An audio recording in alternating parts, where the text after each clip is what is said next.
जानते हैं हमारे पेट में खाना कैसे पचता है ताकि आप पेट से होने वाली बीमारियों से बच सकें। जब हम पेट में खाना पचाने की बात करते हैं तो सबसे पहला सवाल ये उठता है कि भला एक आम इंसान को ये सब जानने की जरूरत ही क्या है। तो हम जो भी खाते हैं वो किसी ना किसी तरह पेट में जाकर तो पच ही जाता है। तो भला हम इस बारे में जाने या न जाने, इस बात से क्या फर्क पड़ता है। लेकिन फ्रेंड्स, इस बात से बहुत ज्यादा फर्क पड़ता है। वो आपका पाचन तंत्र ही होता है जो आपके खाने को एनर्जी में तब्दील करने का काम करता है। आपकी आंखों की रोशनी को बरकरार रखने, आपके दिल को सेहतमंद रखने, आपके बालों को लंबा और मजबूत बनाने, आपके चेहरे को साफ रखने, आपके शरीर में मसल्स को बनाने और आपके पूरे शरीर को ठीक तरह से काम करने के लिए जो भी एनर्जी और पोषक तत्वों की जरूरत होती है, वो शरीर के अलग अलग हिस्से तक तभी पहुंचते हैं जब आपका खाना ठीक तरह से पचता है। आपका पाचन तंत्र शरीर के लिए जड़ों की तरह होता है। जिस तरह एक पेड़ की जड़ में खराबी आने से पत्ती और टहनी समेत पूरा पेड़ ही सूखने लगता है, उसी तरह आपका पाचन तंत्र खराब होने से उसका बुरा असर आपके शरीर के हर अलग अलग अंगों पर साफ साफ देखा जा सकता है। खाना मुंह में रखने से लेकर शरीर से बाहर निकलने तक आपके खाने के साथ साथ क्या क्या होता है। आपके द्वारा खाए गए खाने को पचाने के लिए शरीर के कई सारे अंग एक साथ मिलकर काम करते हैं। इसमें सबसे नीचे है रेक्टम, फिर बड़ी आंत, फिर छोटी आंत, फिर आता है अग्नाशय जिसे पैनक्रियास के नाम से भी जाना जाता है, फिर आपका पेट और उससे पहले आपके लीवर के साथ पित्त की थैली भी मौजूद होती है। फिर एक लंबी नाली जिसे आहार नली या ईसोफेगस के नाम से जाना जाता है, और फिर सबसे शुरुआत में आता है आपका मुंह जिसके अंदर कुछ लाल ग्रंथियां मौजूद होती हैं। ज्यादातर लोगों को ऐसा लगता है कि खाना हमारे पेट में पचता है, लेकिन सच्चाई तो ये है कि खाने को पचाने की प्रक्रिया हमारे मुंह में ही शुरू हो जाती है। जब खाना आप अपने मुंह में डालते हैं तो यहाँ दो काम होते हैं। एक तो आपके दांत खाने को छोटे छोटे टुकड़ों में तोड़ने का काम करते हैं और दूसरे आपके मुंह के अंदर मौजूद लार खाने को सॉफ्ट और मुलायम बनाकर पचने में आसान बनाने का काम करता है। अब अगर मुंह के अंदर आपने खाने को ठीक से नहीं चबाया तो पहली गलती आपके मुंह से ही शुरू हो जाती है। खाना लगभग 25 सेंटीमीटर लंबी आहार नली से होकर पेट में पहुंचता है। आपकी आहार नली के आखिरी सिरे पर एक दरवाजे की तरह वाल्व होता है जो खाना पेट में उतरते ही ऑटोमेटिक लॉक हो जाता है ताकि खाना आहार नली में वापस न जाने पाए। जब खाना आपके पेट में आता है तो यहाँ भी आपका पेट दो अहम कामों को अंजाम देता है। पहले तो हमारा पेट HCl नाम का एसिड छोड़ता है, इसे पाचक रस के नाम से भी जाना जाता है। जो खाना आप खाते हैं उसमें पोषक तत्वों के साथ साथ कुछ बैक्टीरिया भी मौजूद होते हैं जो कि शरीर को काफी हद तक नुकसान पहुंचा सकते हैं। इसलिए आपके पेट के द्वारा छोड़ा गया एसिड खाने के जरिए पेट में बैक्टीरिया को पेट के अंदर ही मार देता है, और जब कभी ऐसा नहीं हो पाता तो ऐसे में ही लोगों को उल्टी और दस्त जैसी प्रॉब्लम शुरू हो जाती है। फिर ये पाचक रस आपके खाने को पचाने का भी काम करता है। अब यहाँ कुछ लोगों के साथ ऐसा भी होता है कि खाने के कुछ देर बाद ही पेट फूला फूला सा महसूस होने लगता है, मानो खाना पच ही न रहा हो। दरअसल ऐसा तब होता है जब खाना जरूरत से ज्यादा देर तक पेट में पड़ा रहता है। अगर आप चाहते हैं कि आपका खाना पेट में जल्दी पचे तो यहाँ आपको 4 बातों का ख्याल जरूर रखना चाहिए। पहला तो ये कि खाना आपके मुंह में जितना कम समय के लिए रहता है, पेट में आकर उसे पचाने में उतना ही ज्यादा समय लगता है। इसलिए खाने को बहुत अच्छी तरह चबाने के बाद ही निगलना चाहिए। दूसरी बात ये कि खाने को पचाने के लिए आपका पेट हरकत में आता है।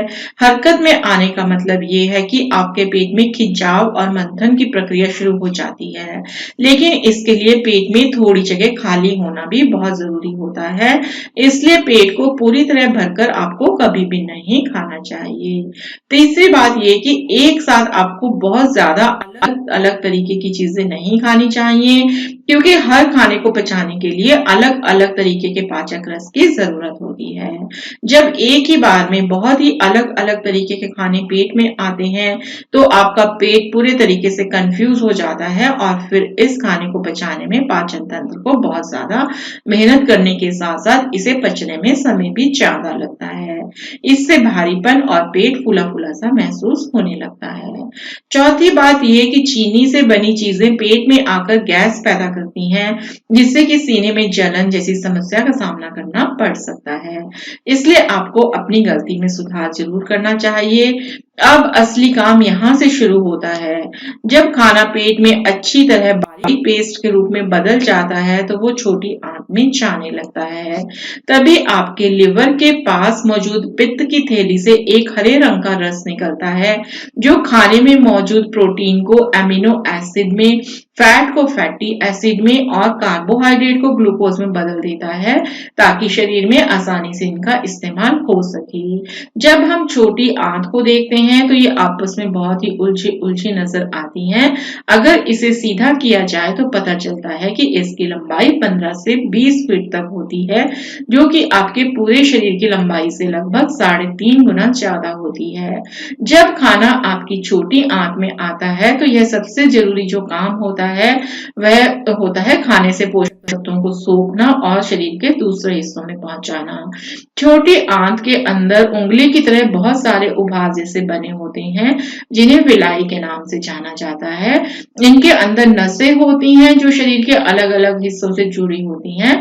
आपका खाना जैसे जैसे छोटी आंत से होकर गुजरता है, खाने में मौजूद जो भी अच्छी बुरी चीजें होती हैं उसे आपकी छोटी आंत अपने अंदर सोख कर नसों के जरिए खून में भेज देता है। अब यह जाहिर सी बात है कि जब आप अच्छी चीज खाते हैं तो खून में भी अच्छी चीजें ही पहुंचती हैं, और जब आप बुरी चीजें खाते हैं तो खून में भी बुरी चीजें ही पहुंचती हैं, जो धीरे धीरे शरीर के अलग अलग हिस्सों में जाकर जम जाती हैं और बाद में बीमारी का रूप लेती हैं। फाइनली आपका खाना एक लंबा सफर तय करने के बाद जो बेकार चीजें बचती हैं उसे बड़ी आंत में भेज दिया जाता है। यहाँ भी 4 बातों का आपको बहुत ही ज्यादा ध्यान रखना चाहिए। सबसे पहली बात कि जब बचा हुआ वेस्ट पदार्थ छोटी आंत से बड़ी आंत में आता है तो उसे यू टर्न लेकर फिर से ऊपर की तरफ चलना पड़ता है, और आप जानते ही होंगे कि किसी भी चीज को ऊपर की तरफ चढ़ने में ज्यादा बल लगता है।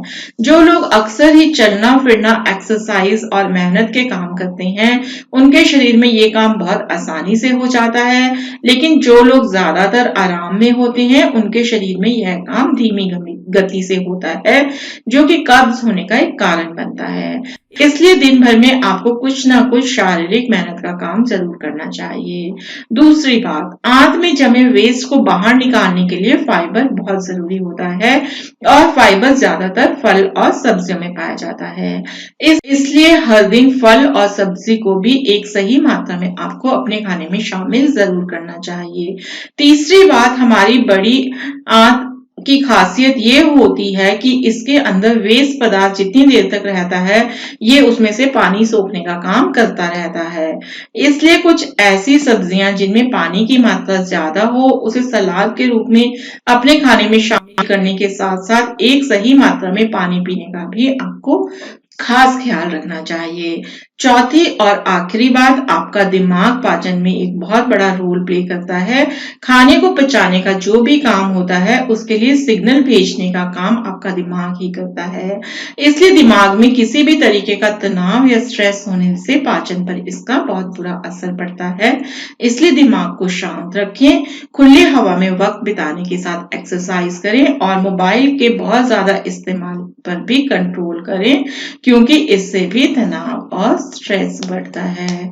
तो फ्रेंड्स, ये थी पूरी जानकारी कि आपका खाना कैसे पचता है, और आपका खाना सही तरीके से पचे उसके लिए आपको किन किन बातों का ध्यान रखना चाहिए।